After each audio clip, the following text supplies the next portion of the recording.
I'm looking good, I'm feeling good, I'm so fly. All right, guys, welcome back. Week 2. Today we are going to be talking about what's really important nutrition. And so we are in our first module still talking about meals. And this is actually going to be my favorite week. There's going to be a lot of cool stuff that we're going to be talking about. And this is the stuff that's going to be, well, I mean, it's all really important, but this is going to be really cool stuff that you can implement immediately and see immediate results. So get excited. All right, so here we go. How our metabolism evolves. So this is going to be slightly review for some of you, but it is so important that we got to go through it. It is absolutely critical that you understand the evolution of your metabolism. So your metabolism was designed for a particular reality, just like your phone was designed for a particular reality. You're not going to eat cereal with your phone, okay? So it's important that you understand what our metabolism was designed for so you don't start making stuff up, okay? So let's go ahead and go through what the research says. So just so you know, there is little to no debate about this, okay? So again, there's very little to no debate on how we evolved as humans and on what we ate and what we were doing back then, okay? So what most people misunderstand as far as evolution is people think that, a lot of us have heard how, we were designed to eat raw food and only leafy vegetables, right? I'm sure you guys have heard that before. And yeah, that may be true if you go back 1 million years ago when we had teeth that resembled that of cows.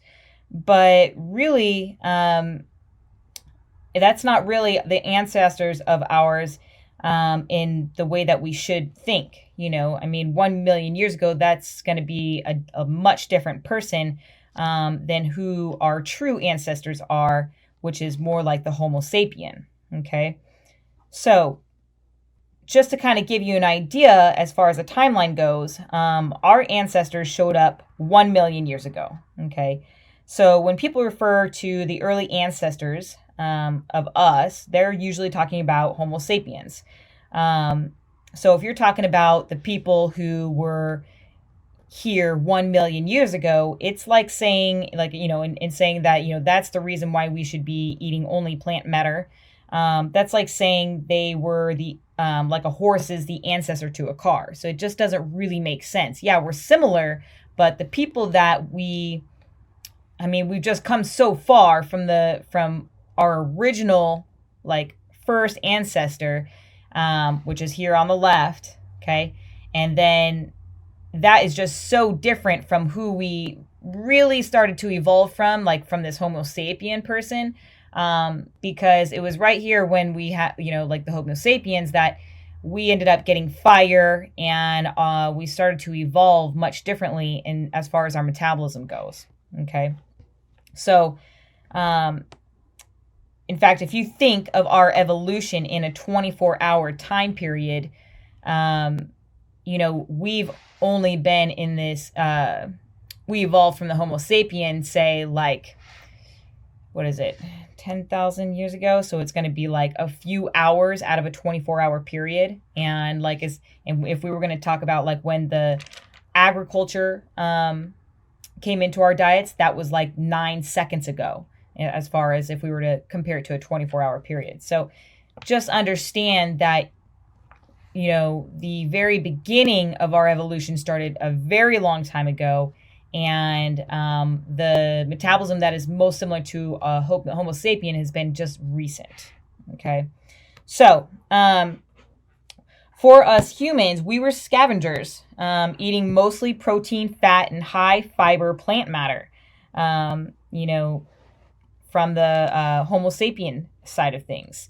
And the reason, or how we know this, is that, if I were to put you guys out in the wilderness and told you to survive on nothing but plant matter, you wouldn't be able to survive very long. And do you know why?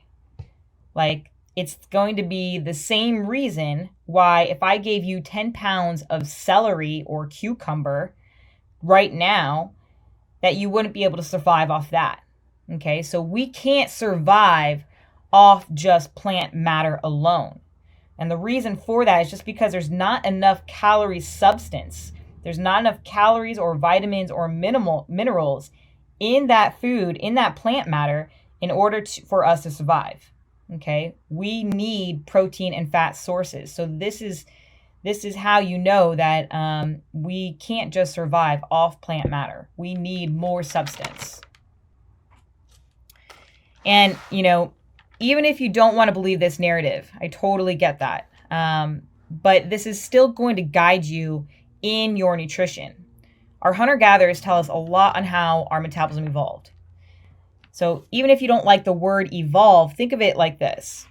What was our metabolism practicing? Okay, what was it practicing in the very beginning? It was storing energy, it was finding food, and it was trying to avoid being food.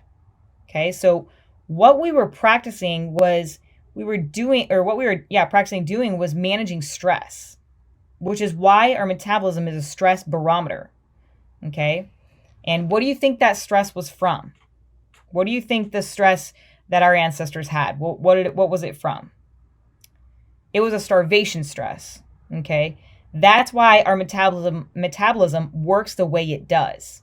When it responds to stress, it correlates stress with starvation, which is why when I say that a body under stress is a body that can't lose body fat, it's because of that reason. It's because our metabolism has evolved to respond to stressful situations as if you are going through a starvation phase. Okay, I know it doesn't seem to make sense since you feel like, we got all this technology around us, so it just doesn't make sense that it's still thinking in the Stone Age, but that's just the way it is. Like I said, it's just been a blink of an eye in our timeline as far as how we've evolved.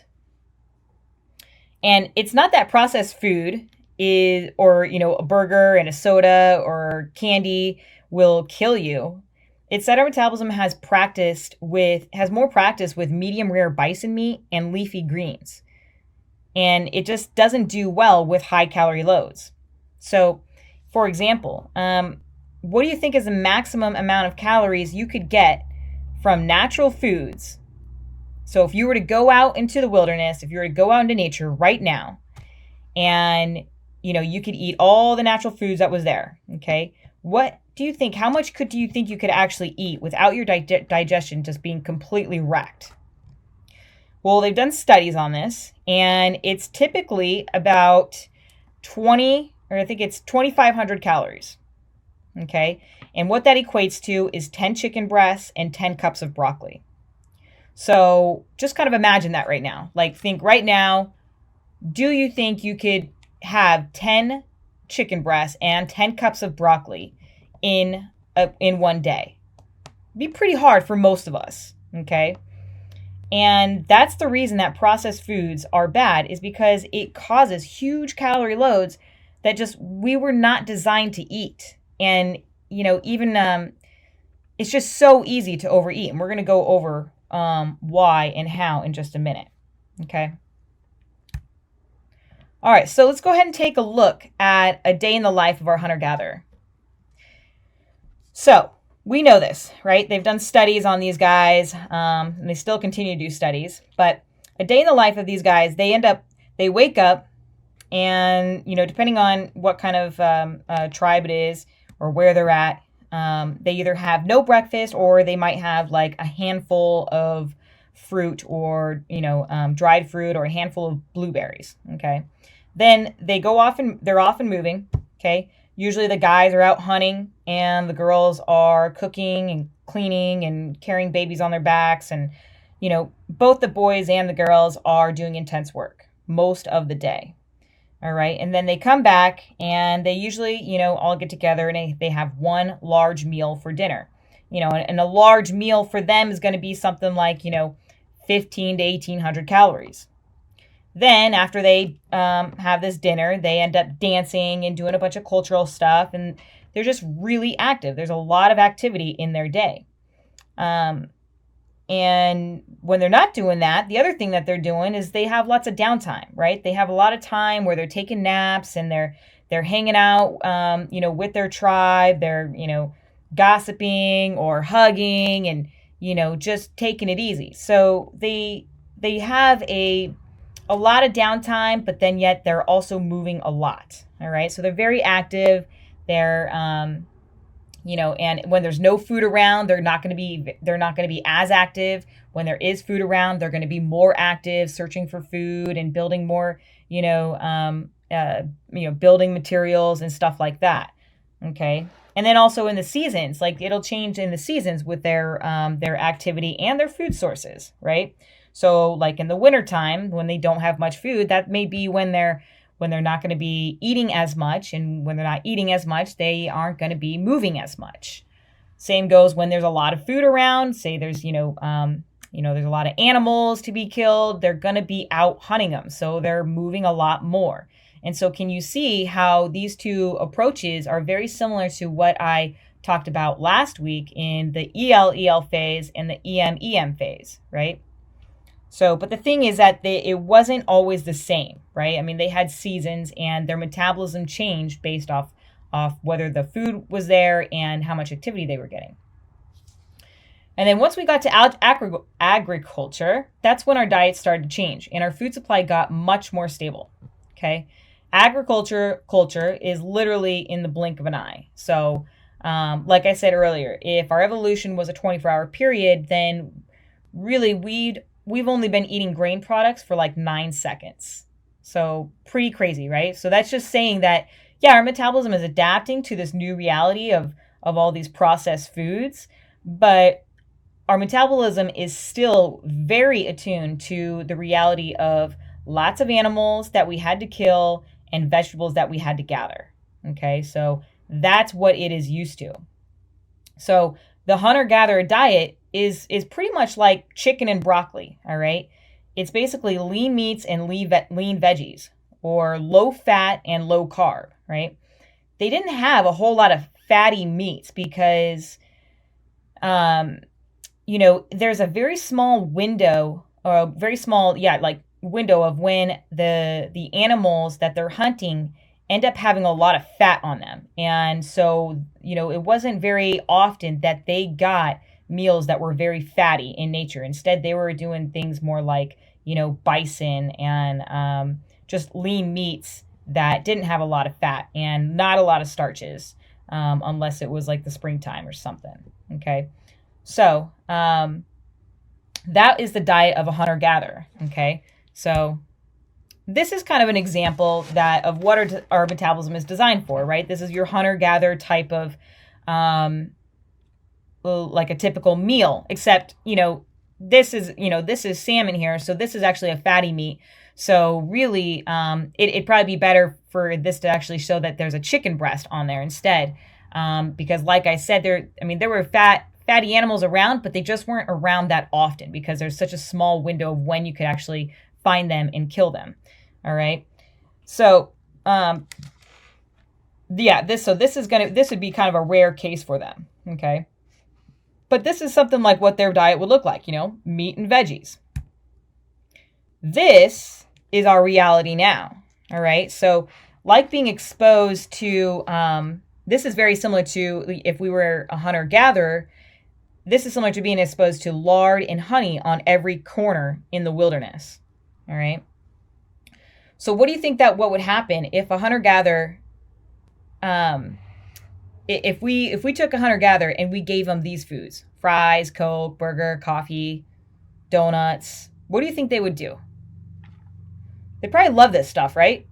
They think it's delicious because they're used to, chicken and broccoli, and they get a taste of this sweet, salty, fatty food, and they'd eat it up like crazy. I mean, this would be like crack cocaine to them, right? I mean, it's like pretty much it's crack cocaine to us. But imagine if all we ate was like, tilapia and broccoli, and we got a taste of this, that triggers a huge response to the brain, and it would cause us to seek more of it. So, again, this is like crack cocaine to the hunter-gatherer. They might be sick for a bit if they, had a bunch of this stuff right off the bat. But the thing is, they would freaking love this stuff. Hence, the very quick adaptation of these foods across the world, right? This is why we have these foods all over the place and why it's so hard to not eat them, right? Because these foods do several things to us. And this is what I want to dive into. This is the fun part. This is probably my most favorite part of the course. All right, so these kind of foods do several things. When you combine a highly palatable food that contains salt, sugar, alcohol, and fat, not only are they making us more metabolically inflexible, okay, which we will talk about that later, but they are also doing something to our brain, all right? They stimulate the reward center of our brain. It essentially, these kind of foods, these foods that we love, right? I mean, even McDonald's. I mean, like, seriously, like McDonald's does not taste like crap. It tastes damn good, right? I mean, if you're used to a certain like real healthy diet, yeah, you probably have developed a different palate, but McDonald's tastes good, okay? Let's not kid ourselves here. But so the thing is that, these kind of foods, these high calorie foods that have the combination of salt, fat, and sugar, these things essentially hijack our brains and signals to the brain, hey brain, that stuff is good. There might be more around. Let's find out. Like, let's get more of it. Okay. And that's what basically happens. I mean, guys, if you just picture like right now, I mean, I'm looking at this donut thing right here. I mean, and immediately when I see these foods, my taste buds, like my mouth starts watering.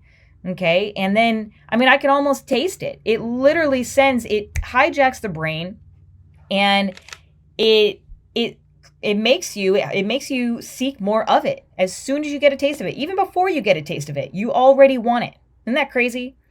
So, and it's just like, if a hunter-gatherer was out in the wilderness and they found some honey, right? Well, they would probably be like, hey, there's probably more honey around. Let's go see if there's more. Let's see if we can find it. Let's go see if there's more around. And that's basically what we're doing.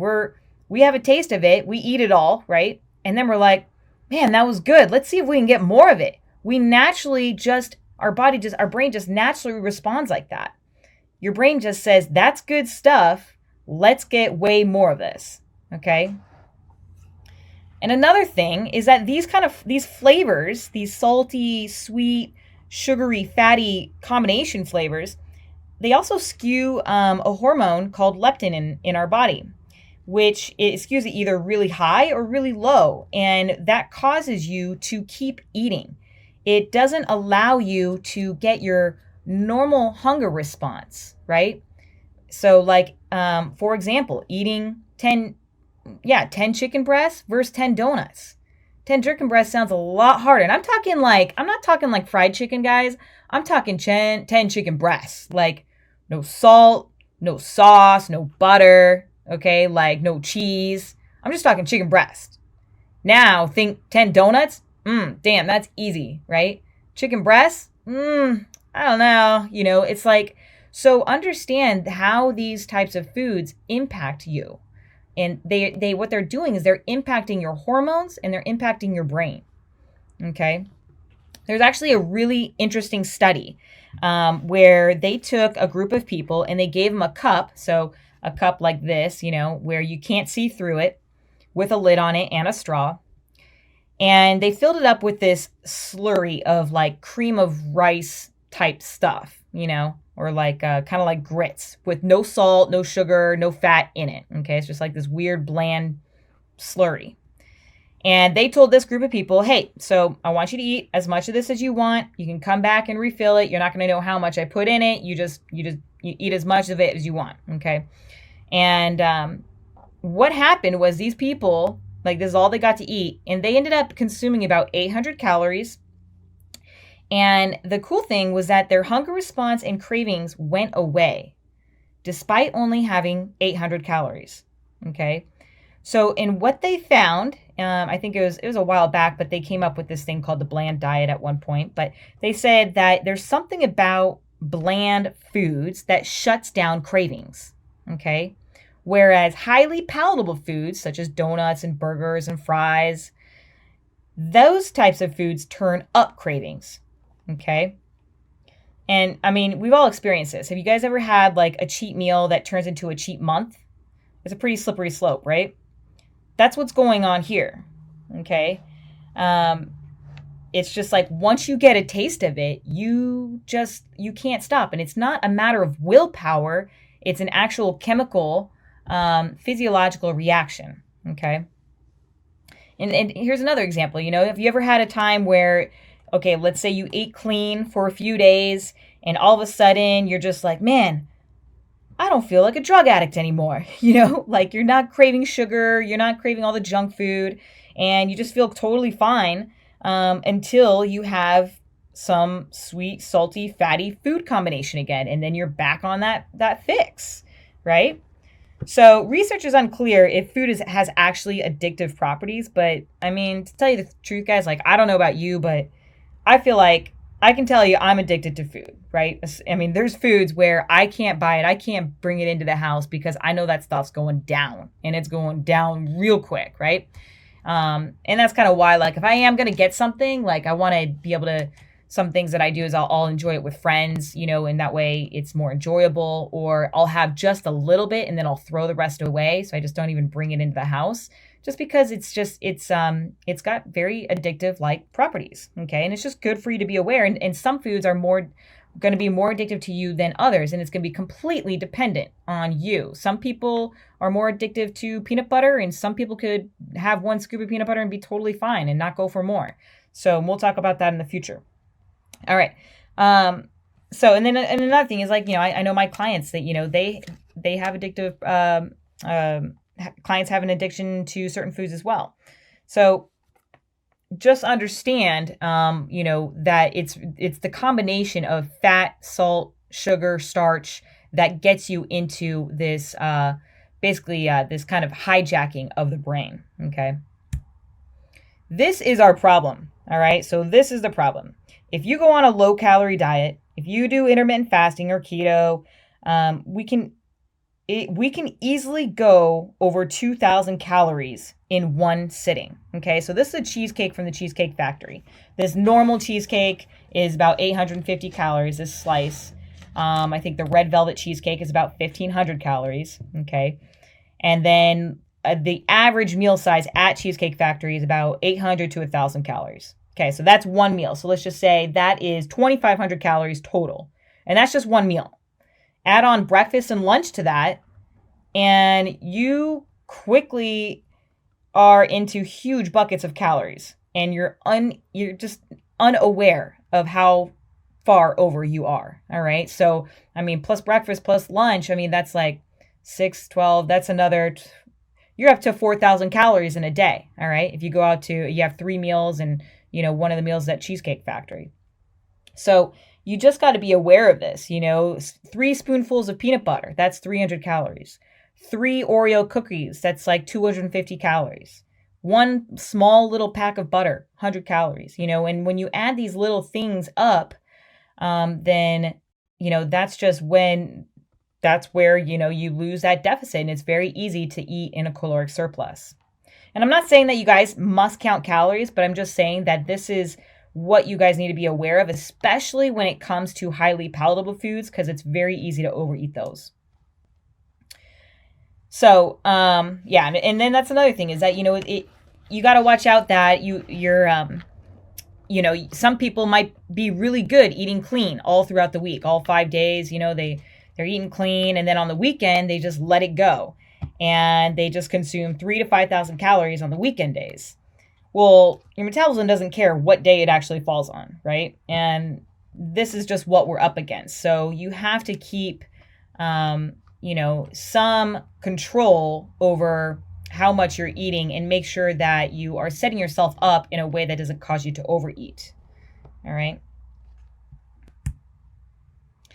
Okay, so this was a cool particular study. So, Actually, have you guys ever wondered why we don't see a Biggest Loser reunion show? That's because they've gained all the weight back, every single one of them. Most of them have gained about 80% of their weight back, some of them all the way back to where they started.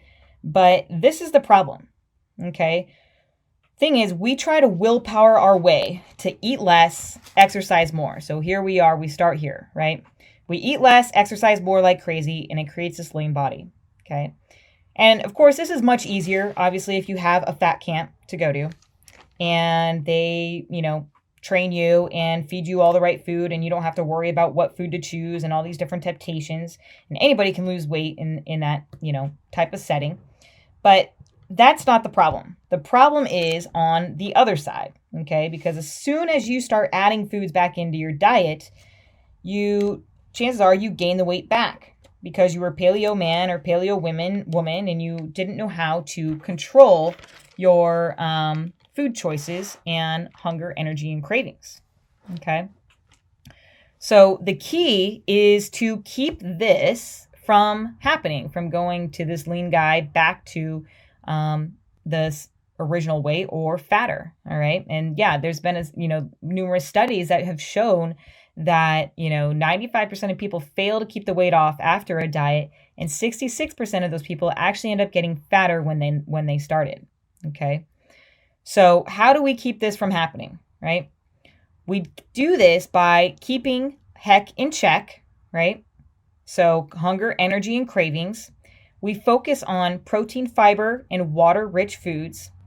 We focus on buffer foods, and we need to make sure that we are always keeping the metabolism in balance and not causing too much stress on it.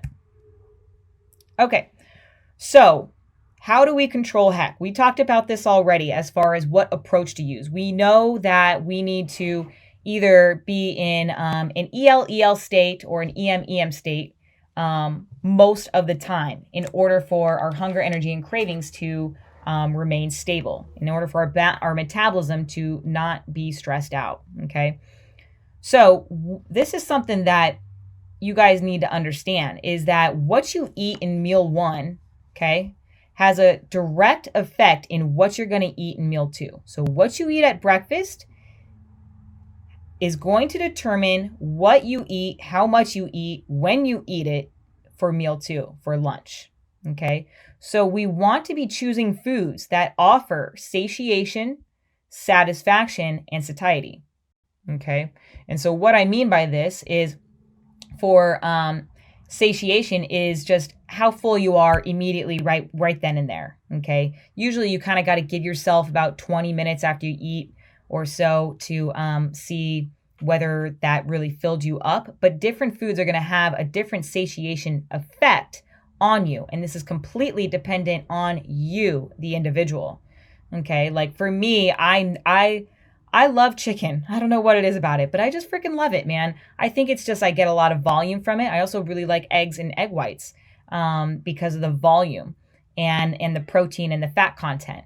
But I can't just have chicken. I need to have something else to satisfy me. And so maybe that is going to be some type of dressing to go on the chicken, or maybe it's going to be a starch to satisfy me. Like I need some type of rice or potato or crackers or bread in order to satisfy my brain. Because you guys ever had you had a meal and it's like you could eat a whole meal, but man, you're still not satisfied, right? You got this weird still craving there. And this is, we want to consider this when we choose our meals. We still want to choose foods that we enjoy. Because if you're not choosing foods that you don't enjoy, that you're just going to be running off willpower and your metabolism always wins. Okay. So satiation, satisfaction, and then satiety, or satiety, either way. And this is going to be how long do you stay full? Okay. How long until you need your next meal? And what's going to allow you to stay fullest the longest are going to be foods that are protein and fiber rich foods. Protein and fiber. I call it PFW, protein, fiber, water. Okay. So again, what you choose to eat at one meal should help you make better choices at the next meal. So you want to consider this. For example, I know that if I have pancakes in the morning, pancakes and, I don't know, like, just when you're going out to a breakfast and they have like just butter on the toast and jam and pancakes and chocolate chips. And it's just like this delicious dessert for breakfast. Dude, if I eat that, it's going to be really, it's just challenging for me to stay on track, right, for the rest of the day. I'm not going to be craving chicken, like a chicken breast salad later on. I'm probably going to be craving more like a burrito or, some like, I don't know, pizza or something that's like more starchy, sugary, fatty, right? And it's because of that effect that it has on your brain again. Okay. So you got to remember that how whatever you choose here is going to affect what you choose later. And so it's really, for me, I see it like kind of like some momentum, and if I make the right choice, then it's going to give me the momentum to make the right choice later on. So you need to be aware of these things because again, what makes me feel a certain way is going to make you feel a certain way, like a different way. Okay. And you need to be aware of what foods, prevent you or promote you to make better choices in the day. Okay. So this is the most important stuff you need to know. What you eat or don't eat at one meal directly impacts what you crave to eat and how much you eat at the next meal. So, your decision right now is pretty much affecting the decisions that you have for the rest of the day. All right. So it makes you kind of want to think a little bit harder about what you choose right now, right? It should. Helpful way to think about this. Satiation is about short-term fullness. Satisfaction is about pleasure in the brain to satisfy that.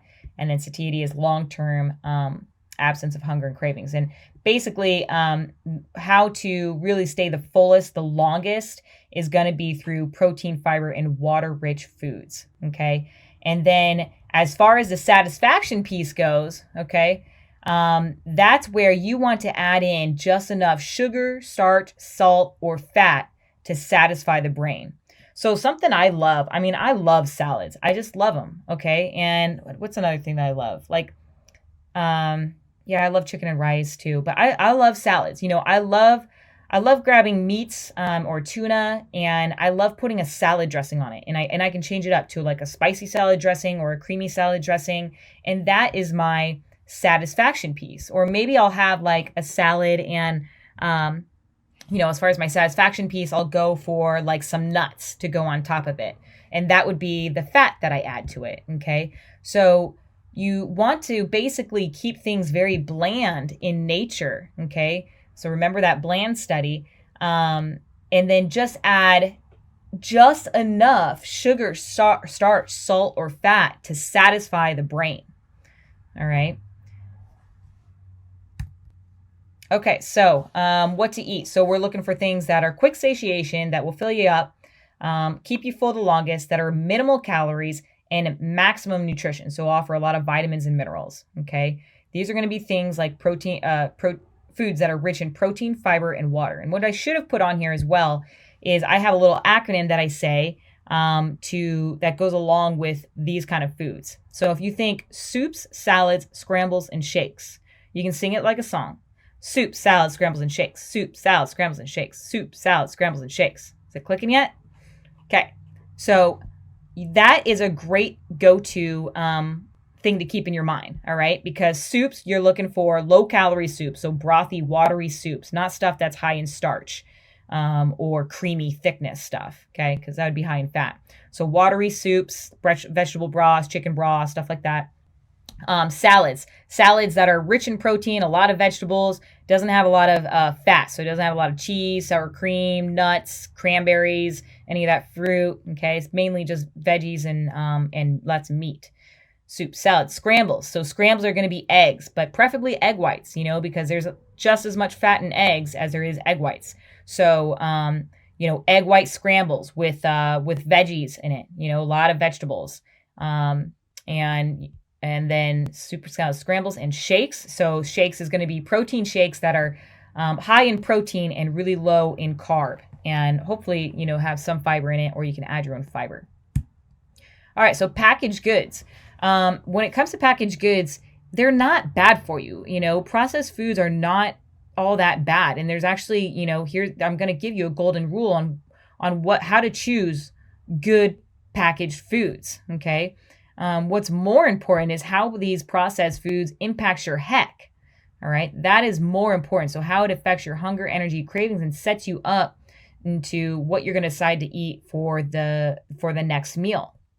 So here's the golden rule of thumb, all right? So if you take the carbohydrate, okay, so you'll see the carbohydrate, protein, and the fiber listed on the reading label. If you add up the protein and the fiber, and that number, you subtract that from the carbohydrate, if that number is equal to or less than 10, then you know that that is a good food that mimics basically chicken and broccoli. It's got a high protein content and a high fiber content. All right. And then you're also looking for these foods to be under 10 grams of fat, ideally. Okay. So the total should be less than or equal to 10 with 10 grams of fat or less. Okay.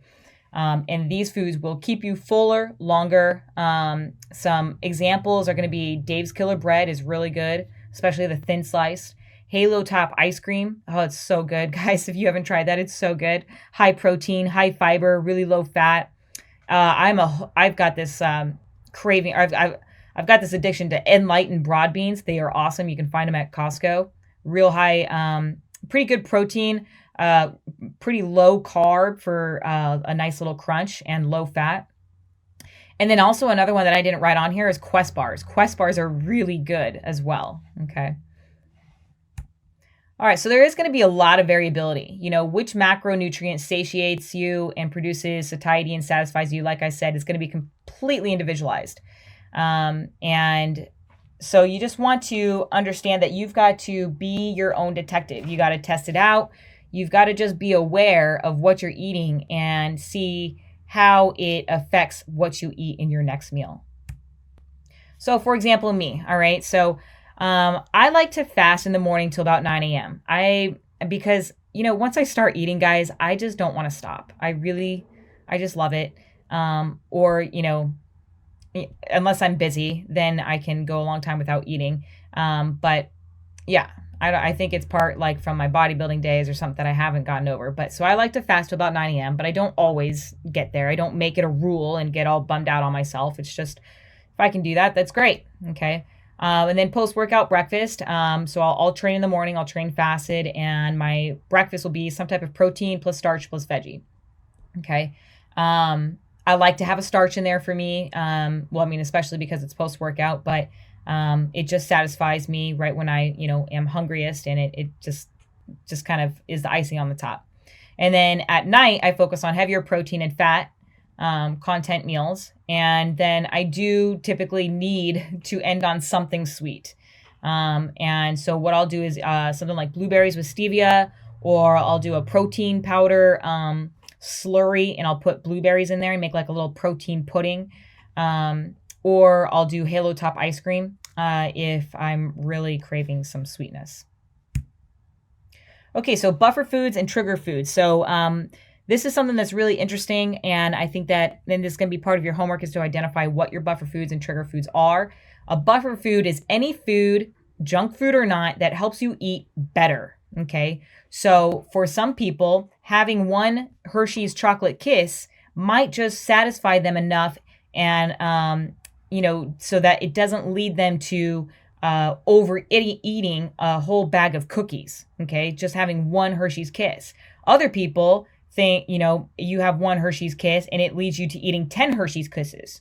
Okay. So, we all have our own foods that we kind of need to have in our diet, because it helps us stay sane.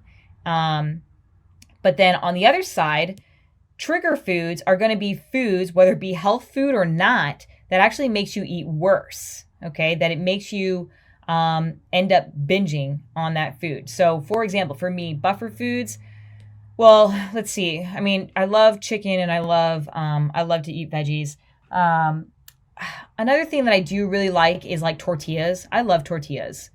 And I also like these little rice crackers. Like it's just like, and I can make little nachos out of them. So I'd say a buffer food for me is like tortillas and mozzarella and rice cakes or rice crackers, because I can make like nachos out of them. And it's just like I feel like I'm indulging without with not that many calories, and it prevents me from eating chips, which is going to be way more high in fat.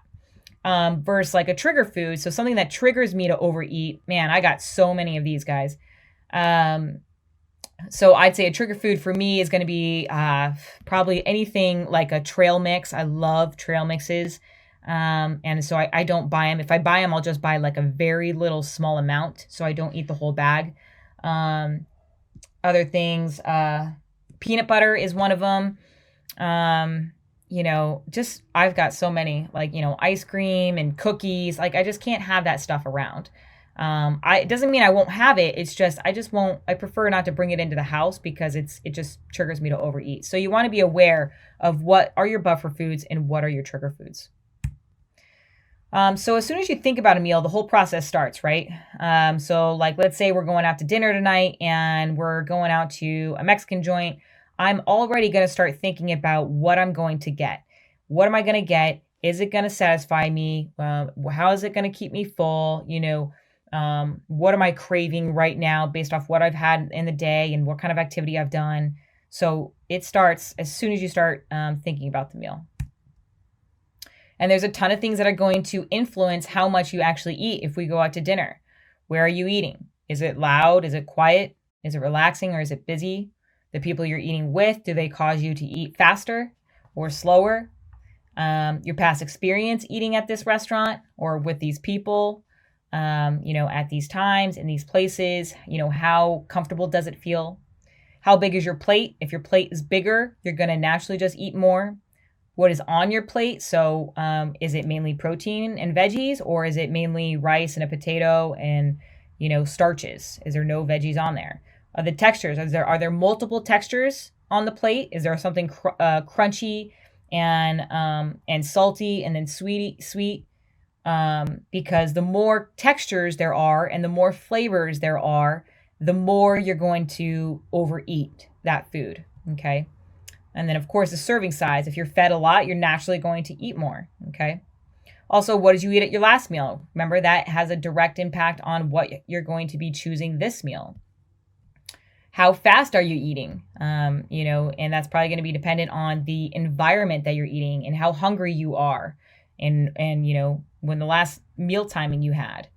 What emotional state are you in? Okay. Are you stressed out? Because, if you're stressed out, that is definitely going to increase your hunger and increase your cravings. Also, how present are you? This is a huge one. And we will get into this at the end of the challenge. Mindfulness, being present, has a huge effect on how you are able to control your hunger, or hunger and cravings, and be very aware of what you really need to eat. So this is just an example of what foods actually fill you up, what foods are the most satiating, keep you fuller longer. And protein and fat has been shown, the combination of protein, fat, so fatty proteins is supposed to be the most satiating. It will keep you the fullest, the longest. Next in line are ketones. Protein alone is next, so like just regular, chicken breast or tuna or egg whites, not including the fat with it. Then it's going to be fibers. So, your cauliflower, broccoli, stuff like that, all your veggies. Okay. Carbs are going to be next. So like your starches, rice, potato, sweet potato. And then fat is actually at the end there. Okay. Surprisingly, what most people think is that fat is actually the most satiating. That is not the case. It's actually the least satiating. However, understand that we are all very different, physiologically, and this can change depending on your, how different foods react with you. But typically this is how it goes. Okay. So what this is telling you is that to naturally eat a caloric deficit and not feel like you're depriving yourself of food, you're going to want to eat more high protein fat foods, and protein and veggies, basically. Okay. All right. So quick overview. never in our evolution would we run across a 2 to 4,000 calorie meal if we were hunter-gatherers. Today, it happens daily, okay? It's incredibly easy. There's food on every single corner. You don't have to work for your food. It's everywhere. You don't even have to move. You just order it. All right? Back in the day, those guys had to hunt their food down. They had to work really hard for it. As far as satiation effect, and staying fuller longer, protein beats carbs beat fat. Okay, combos may be better, so combination of protein and fat or protein and veggies, okay? And ketones do act like protein. Also, the context of how you're eating and where you're eating and who you eat with matters. So keep that into account. Just be aware of the setting and the environment and understand how it is influencing how much you're going to eat. Understand, again, that the salt, fat, sugar, starch combination is super risky. It hijacks the brain. It triggers your reward center of the brain and tells you to seek more of it. And then the Elia Crum study. So this is something cool. I actually wanted to share this with you guys. I know this is getting long, but it's really cool. So they took this study, a group of people, and they gave one group of people a very decadent, rich chocolate, just, amazing, like $10 shake. Okay. I'm assuming $10 is a lot. Okay. But it's just like supposed to be creme de la creme. Then the other group, they gave them this diet, low calorie shake, chocolate shake. All right. And they gave it to each group. And then at the end of them drinking the shakes, they said, okay, how do you feel? And the people that had the decadent shake, they were like, man, I'm stuffed. That was so much food. That was like so rich. It was so good, but I am so full. And then the people that had the diet shake, okay, the low calorie shake, they were like, oh my gosh, I'm so hungry. That was hardly anything. I need to eat more food. Like that didn't impact me at all, or that didn't fill me up at all. Okay. The thing is, they were both the same shakes. Okay?